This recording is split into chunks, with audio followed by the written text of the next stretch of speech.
शीशे कैंडिडेट भाई, एक बार फिर स्वागत है आप सभी का हमारे यूट्यूब चैनल सिविल मैथ्स में। आज हमारे पास से एनएसडीसी द्वारा 2 आरटीआई मेरे भाई जो कैंडिडेट हमारे शीशे कैंडिडेट हैं वो आरटीआई लगाए थे। तो एनएसडीसी दोनों आरटीआई मेरे भाई अलग अलग जवाब दी है। शीशे कैंडिडेट की जो रियल शीशे हैं, जो रेलवे से एक अप्रेंटिस किए हैं, ठीक है, उनकी संख्या कैंडिडेट ने पूछे थे। तो दोनों आरटीआई मेरे भाई अलग अलग जवाब एनएसडीसी दिया है। हालांकि आपको गुड न्यूज ये है कि ये दोनों आरटीआई मेरे भाई जो भी हैं, इसमें तब भी आपका सीसीए कैंडिडेट का बेनिफिट होने वाला है। ठीक है, दोनों आरटीआई अगर हम देखें, दोनों आरटीआई में से कोई एक आरटीआई अगर सही होता है तब भी आपका सीसीए कैंडिडेट का बेनिफिट होने वाला मेरे भाई। और आप तो ये भी जानते हैं कि कोई भी एग्जाम हो उसमें 100% आपका प्रेजेंटी नहीं होता है।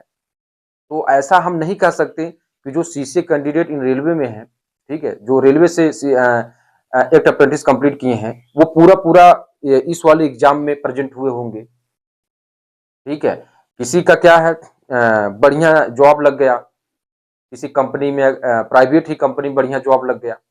ठीक है, तो कुल मिलाकर के मेरे भाई अगर ये दोनों आरटीआई का जवाब दें तो आज का हमने थंबनेल भी यही रखा है। ठीक है, कि अगर इस तरीके से होगा, दोनों में से आरटीआई में से कोई एक आरटीआई अगर सही हो गया तब भी आपका क्या है, सीसीए कैंडिडेट का बेनिफिट होगा।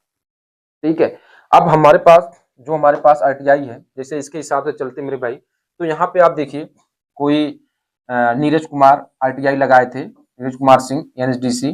ठीक है, इनके अनुसार चलते मेरे भाई तो 1 अप्रैल 2018 से 31 मार्च 2025 के मध्य भारतीय रेलवे प्रतिष्ठानों ने कुल 53,216 उम्मीदवारों ने अप्रेंटिस पूरी की है।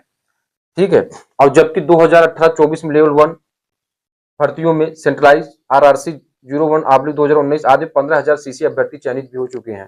अगर हम यहाँ चैट जीपीटी के अनुसार चलते हैं तो मेरे भाई 20,734 सीटें थी, जो 1 लाख प्लस सीटें थी 2019 में, ठीक है, 01/2019 में। ठीक है, तो इसके अनुसार चलते मेरे भाई 53,216 में से सब्ट्रैक्ट करेंगे इतना तो 32,482 है। और 32,482 में कितने सीसी कैंडिडेट प्रेजेंट नहीं हुए होंगे? ठीक है, जिन जो ऑलरेडी जॉब में है, ठीक है, और जिनका टेक्नीशियन में हो गया और लोको पायलट में हो गया। तो मेरे भाई ये समझना है कि दोनों आरटीआई में से कोई एक आरटीआई अगर सही होता तब भी आपका बेनिफिट है। ये भी आपके लिए गुड न्यूज है।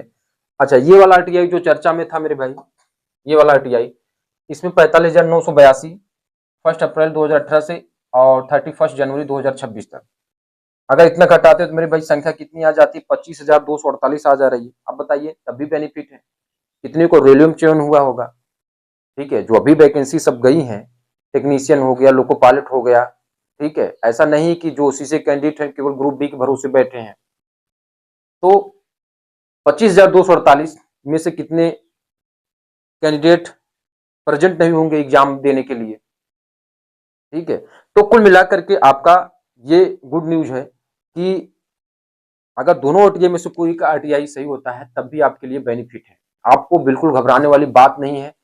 जो कट ऑफ आएगा आप देखेंगे, नियर अबाउट अगर हम कट ऑफ की एक बार फिर चर्चा कर लेते हैं तो मेरे भाई कितनों अगर आपका नॉन सीसी से प्रभावित होगा तब भी कट ऑफ आपका, यानी अगर देखें तो अगर ये नॉन सीसी हट जाते हैं तो मेरे भाई ये 45 से 55 के बीच में ही कट ऑफ इर्द गिर्द इसी के आसपास ये घूमेगा। 45 से 55, चाहे वो कैटेगरी आपका कुछ भी हो। ठीक है, क्योंकि इस आरटीआई के हिसाब से यही लग रहा है। ठीक है, और अभी हम इसके लिए हम भी जवाब ढूंढ रहे हैं कि जो सीसीए कैंडिडेट का जो कट ऑफ बनता है मेरे भाई, वो कैसे बनता है। इसके लिए हम अपने सोर्स से जानकारी ले रहे हैं। जैसी भी जानकारी होगा आपको हम पहुंचाने का प्रयास करेंगे। बहुत बहुत धन्यवाद।